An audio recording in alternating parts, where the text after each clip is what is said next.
دوستو اگر آپ نے ابھی تک چینل کو سبسکرائب نہیں کیا تو سبسکرائب کے بٹن پہ کلک کریں اور چینل سبسکرائب کر لیں، ساتھ ہی موجود بیل آئیکن کو بھی پریس کر دیں تاکہ آنے والی ہر نیو ویڈیو اپڈیٹس ملتی رہیں۔ امام بخاری رحمۃ اللہ علیہ کے حالان زندگی سلسلہ نسب۔ امام بخار کا سین لام نسب یہ ہے: ابو عبداللہ محمد امام بخاری آئرہ بن اسماعیل بن ابراہیم بن مغیرہ بن برزبہ البخاری الجفی۔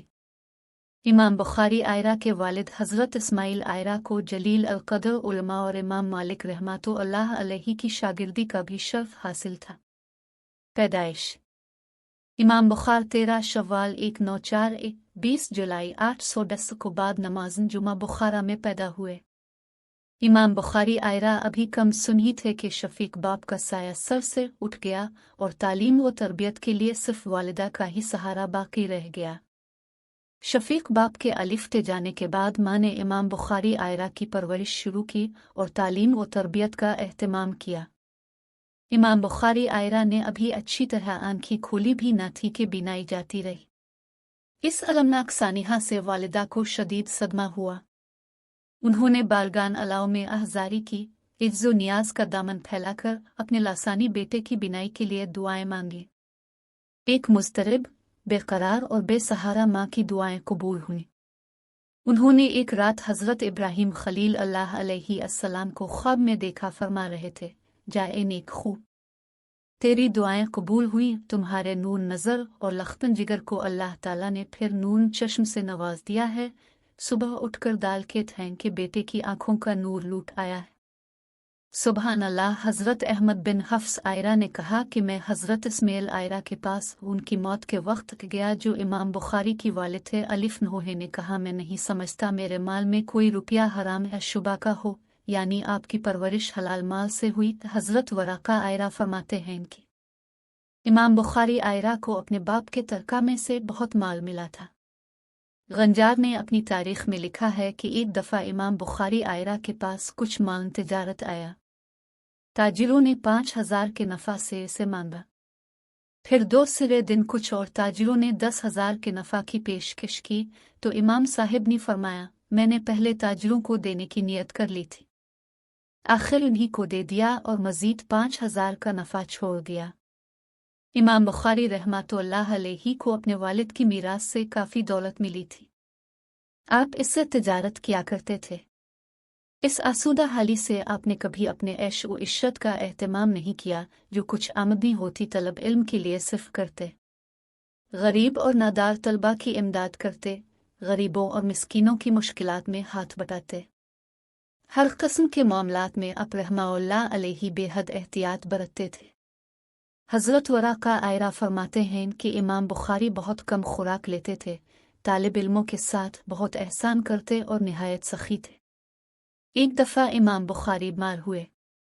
ان کا قارورہ، پیشاب کی رپورٹ طبیبوں کو چیک کرایا گیا تو الف نوح نے کہا یہ قارورہ تو اس شخص کا ہے جس نے کبھی سالن نہ کھایا ہو۔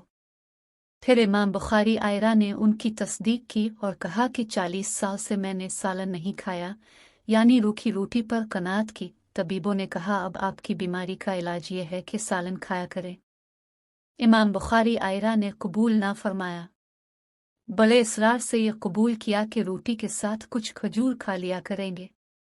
محمد بن منصور فرماتے ہیں ہم ابو عبداللہ بخاری آئرہ کی مجلس میں تھے، ایک شخص نے آپ کی داڑھی میں سے کچھ کچرا نکالا اور زمین پر ڈال دیا۔ امام بخاری نے لوگوں کو جب غافل پایا تو اس کو اٹھا کر اپنی جیب میں رکھ لیا۔ جب مسجد سے باہر نکلے تو اس کو پھینک دیا، گویا مسجد کا اتنا احترام کیا۔